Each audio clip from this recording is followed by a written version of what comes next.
नमस्कार दोस्तों, स्वागत है आप सभी का हमारे आज के इस नए वीडियो में। और इस वीडियो में हम आपको ई प्रवेश के माध्यम से मध्य प्रदेश में जितने भी गवर्नमेंट कॉलेज हैं उन सभी में ऑनलाइन एडमिशन प्रारंभ हो चुके हैं, तो उसका ऑनलाइन रजिस्ट्रेशन आप कैसे कर सकते हैं इसकी पूरी जानकारी हम आपको इस वीडियो में बताने वाले हैं। यहाँ पे सबसे पहले यहाँ पे आपको रजिस्ट्रेशन करना होगा, डॉक्यूमेंट्स अपलोड करने होंगे और कक्षा 12वीं की मार्कशीट और जो भी यहाँ पे फोटो सिग्नेचर हैं वो यहाँ पे अपलोड करने होते हैं। तो इसकी पूरी इन्फॉर्मेशन स्टेप बाय स्टेप हम आपको बताने वाले हैं और आवेदन भी भर के बताने वाले हैं कि कैसे आप आवेदन कर पाएंगे। तो आप देख सकते हैं हमने जो है एमपी ऑनलाइन पोर्टल पर ई प्रवेश का जो पोर्टल है उसे ओपन किया हुआ है। इसकी लिंक आप यहाँ देख सकते हैं, जिसकी लिंक आपको वीडियो के नीचे डिस्क्रिप्शन लिंक पर मिल जाएगी। वहां से डायरेक्ट ही आप यहाँ पहुंच सकते हैं या गूगल में टाइप करें ई प्रवेश। ई प्रवेश के बाद जो है आपको इस टाइप का पेज दिखेगा। यहाँ पे आप ग्रेजुएशन और पोस्ट ग्रेजुएशन के आवेदन कर पाएंगे। यहाँ पे आप देख सकते हैं अंडर ग्रेजुएशन यानी बीए, बीएससी, बीकॉम, बीबीए और बीए, एलएलबी। इसके बाद पोस्ट ग्रेजुएशन में MA, MSc, MCom, LLB, LLM, वी लिव आदि के जो यहाँ पे एडमिशन है वो स्टार्ट हो चुके हैं। ये रेगुलर एडमिशन है। तो यहाँ पे आप आवेदन कैसे कर पाएंगे, तो सबसे पहले हम आपको यहाँ पे बताना चाहेंगे कि कितनी यूनिवर्सिटी इसमें है जिनमें आप रजिस्ट्रेशन कर सकते हैं। तो इनमें जो है मध्य प्रदेश में जो 9 यूनिवर्सिटी हैं, अवधेश प्रताप सिंह यूनिवर्सिटी, बरकतुल्ला विश्वविद्यालय, देवी अहिल्याबाई, महाराजा Chhatrasal Shivaji university, Rani Durgavati university Jabalpur, Vikram university Ujjain, महर्षि पतंजलि संस्कृत और इसके साथ साथ छिंदवाड़ा यूनिवर्सिटी छिंदवाड़ा। तो यहाँ पे 9 यूनिवर्सिटी हैं जिनके एडमिशन प्रारंभ हो चुके हैं। तो यहाँ पे हम होम पेज पर चलते हैं। हम आपको एक रजिस्ट्रेशन करके बताने वाले हैं ग्रेजुएशन का। अगर आप रजिस्ट्रेशन करते हैं तो वीडियो लास्ट तक जरूर देखें, पूरी जानकारी आपको यहाँ पे दी जाएगी और स्टेप बाय स्टेप आपको पूरी प्रोसेस यहाँ पे बताई जाएगी।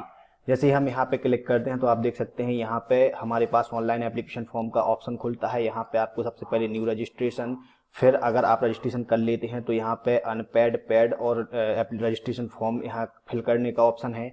यहाँ पे चॉइस फिलिंग रिसिप्ट का ऑप्शन है और नीचे चॉइस फिलिंग करने का ऑप्शन है। तो सबसे पहले आज 1 अगस्त से 12 अगस्त तक आप रजिस्ट्रेशन कर पाएंगे। तो हम न्यू रजिस्ट्रेशन के ऑप्शन पर क्लिक करते हैं। जैसे ही इस पर क्लिक करेंगे हमारे सामने इस टाइप से एक पेज ओपन होता है। यहाँ पे हमें पूछा जाता है आप मध्य प्रदेश राज्य ओपन और सीबीएसई बोर्ड में कक्षा 12वीं आपने उत्तीर्ण किया है, तो हम यहाँ पे यस करते हैं। इसके बाद आपको यहाँ पे रोल नंबर देना होता है। कक्षा बोर्ड पूछा जाता है आपसे यहाँ पे, तो एमपी बोर्ड, दूसरा है सेंट्रल बोर्ड और तीसरा है ओपन स्कूल। तो हम एमपी बोर्ड सिलेक्ट करते हैं। इसके बाद आपको यहाँ पे सन देना होता है, किस सन में आपने कक्षा 12वीं पास किया है। इसके बाद आपको यहाँ पे रोल नंबर डालना है, तो हम यहाँ पे रोल नंबर डाल देते हैं और यहाँ पे आपको अपनी माता का नाम डालना है जो कि आपकी कक्षा 12वीं की मार्कशीट में लिखा है, सेम वैसे ही आपको यहाँ पे डालना है। अगर आप उसमें एक भी शब्द मिस्टेक करते हैं तो आपकी जो इन्फॉर्मेशन है यहाँ पे नहीं खुलेगी। तो हम यहाँ पे 10-12वीं की जो मार्कशीट है उसके हिसाब से माता का नाम लिख लेते हैं। समस्त जानकारी लिखने के बाद हम यहाँ पे गेट डिटेल के ऑप्शन पर क्लिक करेंगे और आगे चलेंगे तो यहाँ पे ये ऑप्शन खुल जाते हैं। यहाँ पे आपका नाम आ जाता है, पिता का नाम, माता का नाम, डेट ऑफ बर्थ और पूरी इन्फॉर्मेशन आ जाती है। अगर आपकी डेट ऑफ बर्थ जो है यहाँ पे गलत बताई जा रही है तो आप इसे एडिट भी कर सकते हैं। इसके बाद हम यहाँ पे लिंग सेलेक्ट करना होता है। हम यहाँ पे मेल सेलेक्ट करते हैं या महिला है तो फीमेल सेलेक्ट करते हैं। यहाँ पे लिंग की पुष्टि करना है, मेल जो यहाँ पे भरते हैं वो यहाँ पे भरना है। इसके बाद धर्म में आप यहाँ पे हिंदू सेलेक्ट करेंगे। रक्त समूह अगर आपको पता है A+B+ जो भी तो भर दें, या नहीं है तो नॉट नाउ पे क्लिक करें। इसके बाद इसके वैवाहिक स्थिति में सिंगल हैं, अगर आप सिंगल है, आपकी शादी नहीं हुई तो सिंगल लिखना है, आपकी शादी हो चुकी है तो मैरिड लिखना है। तो हम यहाँ पे सिंगल लिखेंगे। समग्र आईडी यहाँ पे आपको डालनी है। तो 9 अंकों की जो आवेदक की समग्र आईडी है वो यहाँ पे आपको लिखनी है। इसके बाद हम यहाँ पे अपना ईमेल आईडी लिख देते हैं। यहाँ पे हम अपना मोबाइल नंबर लिख देते हैं। मोबाइल नंबर आपको साथ में लेकर रखना है क्योंकि इस पे ओटीपी जाएगा। हम यहाँ पे मोबाइल नंबर लिखते हैं और वेरीफाई मोबाइल नंबर के ऑप्शन पर क्लिक करते हैं तो हमारे जो मोबाइल है उस पर ओटीपी जाता है। हम ओटीपी डालने के बाद फिर से आगे बढ़ते हैं।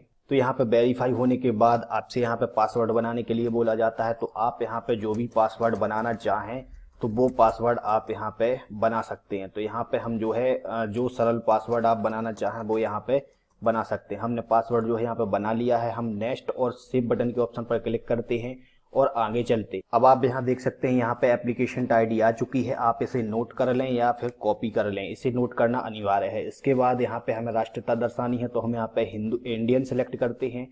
इसके बाद यहाँ पे आपको अपना पत्राचार का पता लिखना है, यानी आपको यहाँ पे पूरा पता लिखना है। तो पता के लिए जो भी आपका यहाँ पे एड्रेस है वो एड्रेस आपको यहाँ पे लिखना है। तो हम यहाँ पे लिख देते हैं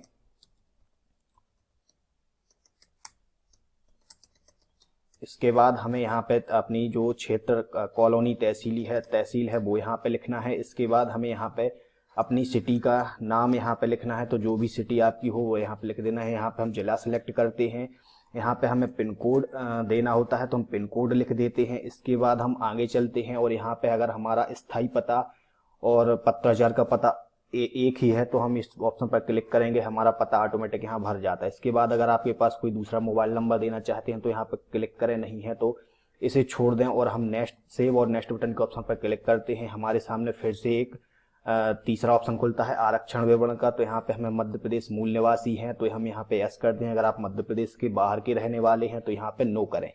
इसके बाद यहाँ पे अल्पसंख्यक में आपको नॉन मिलिट्री का ऑप्शन पर क्लिक करना है। इसके बाद यहाँ पे आपको पूछा जाता है कि आप जो है क्या आवेदक के पाल केंद्र शासकीय संघ कर्मचारी हैं, तो यहाँ पे आपको नो ऑप्शन रहेगा। इसके बाद श्रेणी में आपको यहाँ पे कैटेगरी सिलेक्ट करनी है, journal, EWS, SC, ST, OBC। तो हम OBC सिलेक्ट करते हैं। यहाँ पे आपको पुष्टि करनी है, हम OBC सिलेक्ट करेंगे। आगे चलेंगे, यहाँ पे आपसे पूछा जाता है आपकी जो पारिवारिक वार्षिक आय है वो कितने 8 लाख से अधिक है या नहीं है। तो आपको यहाँ सबसे पहले ध्यान देना है 8 लाख। तो अगर आपकी आय जो है 8 लाख से अधिक है तो यस करें, नहीं है तो यहाँ पे नो कर दें। इसके बाद यहाँ पे जाति प्रमाण पत्र का ऑनलाइन नंबर आपको यहाँ पे देना होगा, जो कि लोक सेवा केंद्र का जो जाति प्रमाण पत्र है उसका नंबर यहाँ पे देना होगा। अगर यहाँ पे आपका नंबर आप सही डालते हैं और जाति प्रमाण पत्र आपका 5 साल 6 साल से इसी नीचे का बना है तो ऑटोमेटिक आपका जो रजिस्ट्रेशन है वो वेरीफाई लिखा आ जाएगा, आपको कॉलेज जाने की जरूरत नहीं होगी। और अगर आपका जाति प्रमाण पत्र पुराना है, अपडेट नहीं है, तो आपको कॉलेज जाकर वेरीफाई फिर कराना होता है। तो अगर आपका जाति प्रमाण पत्र अपडेट है और उसमें पूरी जानकारी सही है, आधार कार्ड लिंक है, तो आपको यहाँ पे वेरीफाई ऑटोमेटिक आ जाएगा, आपको कॉलेज जाने की जरूरत नहीं पड़ेगी। तो जिन भी छात्रों का जाति प्रमाण पत्र पुराना है वो अपडेट करवा लें तो वो कॉलेज जाने से बच सकते हैं। तो आइए हम जाति प्रमाण पत्र का नंबर यहाँ पे डाल लेते हैं। इसके बाद हमें यहाँ पे कुल पारिवारिक आय दर्शानी है, तो जितने का आपके पास आय प्रमाण पत्र हो वो यहाँ पे आप लिख दें। हम 40,000 लिखते हैं। यहाँ पे आपसे पूछा जाता है आप जम्मू कश्मीर से विस्थापित हैं तो यहाँ नो आएगा। इसके बाद यहाँ पे पूछा जाता है आप 40% से अधिक विकलांग हैं, यदि आप विकलांग हैं तो यस करें, नहीं है तो यहाँ पे हम नो करते। इसके बाद आपको यहाँ पे क्लास संवर्ग पूछा जाता है, तो यहाँ पे अगर आप सैनिक या आर्मी से रिलेटेड हैं तो यस करें, नहीं है तो यहाँ पे नो करें। इसके बाद अगर आपके पिताजी जो हैं कॉलेज में एम्प्लॉई हैं तो यहाँ पे नीचे हायर एजुकेशन एम्प्लॉय पर सिलेक्ट करें। अगर आपके पिता CRPF, CISF या सेंट्रल एयर फोर्स में है, आर्मेड फोर्स में है तो सेंट्रल फोर्स सिलेक्ट करें, नहीं है तो यहाँ पे हम नॉन सिलेक्ट कर देते। इसके बाद हमें यहाँ पूछा जाता है कि जो है आपका अधिकतम किसी एक लाभ लेना चाहते हैं, यानी आप को जो ये नंबर दिए गए हैं 29.1, 29.4, 29.5, 29.6, तो इसकी इंफॉर्मेशन आपको यहाँ पे देनी होती है। तो यहाँ पे जो 29.1, 29.4, 29.5, 29.6 का जो ऑप्शन है वो यहाँ पे आप देख सकते हैं। 29.1 में आपको NCC स्काउट गाइड की जो स्थिति है वो यहाँ पे दी गई है, इसको चेक करके आप जो है उसे सिलेक्ट कर सकते हैं। उतने प्रतिशत अंक आपको जो है यहाँ पे दिए जाएंगे या छूट दी जाएगी। 29.4 में जो है आपको खेल कूद का जो सर्टिफिकेट है उसके लिए यहाँ पे जानकारी दी गई है। 29.5 में आपको जो है यहाँ पे कल्चरल प्रोग्राम के तहत जानकारी दी गई है। 29.6 में आपको जो है खेल ओलंपिक संघ द्वारा जो है यहाँ पे जो विशेष छूट है वो उसके लिए यहाँ पे जानकारी दी गई है। तो अगर आप NCC लिए थे, NCC सर्टिफिकेट है आपके पास, स्काउट गाइड का सर्टिफिकेट है और खेल का सर्टिफिकेट है या ओलंपिक का सर्टिफिकेट है तो यहाँ पे यस करें, यदि नहीं है तो आप यहाँ पे नो कर दें। अगर NCC और स्काउट गाइड भी है तो यस कर सकते हैं। इसके बाद हम विशेष प्रोत्साहन के जो यहाँ पे ऑप्शन है इसमें भी आप 29.8 जो है यहाँ पे ऑप्शन देख सकते हैं। तो 29.8 का जो ऑप्शन है तो यहाँ पे जो है साउथ एशियन गेम्स भारत सरकार युवा कल्याण क्षेत्र में जो है आपका खिलाड़ी हो या फिर आप यानी आप नेशनल गेम्स NCC राष्ट्रीय स्तर के सर्वश्रेष्ठ कैडेट हैं तो ये ऑप्शन आप यस कर सकते हैं। यानी आप जो है TSC RDC NCC में किया है या नेशनल खेल प्लेयर हैं तो यहाँ पे यस करें, नहीं है तो इसे आप नो करें। इसके बाद हम सेव और नेक्स्ट बटन के ऑप्शन पर क्लिक करेंगे तो आगे हमारा जो है यहाँ पे पूरा इन्फॉर्मेशन आ जाता है कि हमने जो है कक्षा 12वीं की डिटेल आ जाती है। यहाँ पे हम परीक्षा परिणाम में पास सेलेक्ट करेंगे। यहाँ पे अगर आप को सप्लीमेंट्री तो आई नहीं होगी, अगर सप्लीमेंट्री आई है तो सप्लीमेंट्री सिलेक्ट करें, तो आप यहाँ पे पास लिखें। यहाँ पे विषय में समूह में हम यहाँ पे सिलेक्ट करेंगे कि आपका जो कौन सा समूह था, यानी आप किस सब्जेक्ट से आपने 12वीं पास किया है। तो हम यहाँ पे मैथ्स ग्रुप सिलेक्ट करते हैं। यहाँ पे बोर्ड का नाम है, यहाँ पे ग्रेड और परसेंटेज है, हम यहाँ पे परसेंटेज सिलेक्ट करेंगे। यहाँ पे आपको कुल कितने अंक प्राप्त हुए हैं ये जानकारी आपको यहाँ पे भरना है। तो ये जो इन्फॉर्मेशन है यहाँ पे योग्यता का विवरण है, ये पूरा सही आपको भरना है। यदि इसमें भी आप कोई मिस्टेक करते हैं, एक अंक की भी मिस्टेक करते हैं, तो आपका जो एप्लीकेशन फॉर्म है वो नॉन वेरीफाई आएगा। तो यहाँ पे हम कुल प्राप्त अंक लिखते हैं। यहाँ पे हमें पूर्णांक लिखना है, यानी टोटल कितने 500 हैं और कुल प्राप्त अंक कितने हैं वो यहाँ पे लिखते हैं। तो ऑटोमेटिक परसेंटेज यहाँ पे आ जाएगी। तो दोबारा हम परसेंटेज की पुष्टि यहाँ पे करेंगे। इसके बाद हम यहाँ पे अतिरिक्त विषय हेतु पात्रता, यानी आप ने एडिशनल सब्जेक्ट सिर्फ कक्षा 12वीं किया है, अगर आपने बायोलॉजी और मैथ के साथ कक्षा 12वीं पास किया है तो यहाँ पे यस करें। यदि आपने केवल 5 सब्जेक्ट के साथ कक्षा 12वीं पास किया है तो यहाँ पे हम नो करेंगे। तो अगर आपने एडिशनल सब्जेक्ट लिया है तो आप यहाँ ध्यान दें, यहाँ पे आपको बहुत सावधानी से ये यस करना है और सभी अंक जोड़कर आपको लिख लेने हैं। सभी अंक मतलब आपको ऊपर जो अंक दिए गए हैं उनमें से केवल आप एक सब्जेक्ट का अंक घटा के दूसरे सब्जेक्ट का अंक जोड़ के टोटल यहाँ पे लिखेंगे। इसके बाद हम सेव और नेक्स्ट बटन के ऑप्शन पर क्लिक करेंगे और आगे चलेंगे।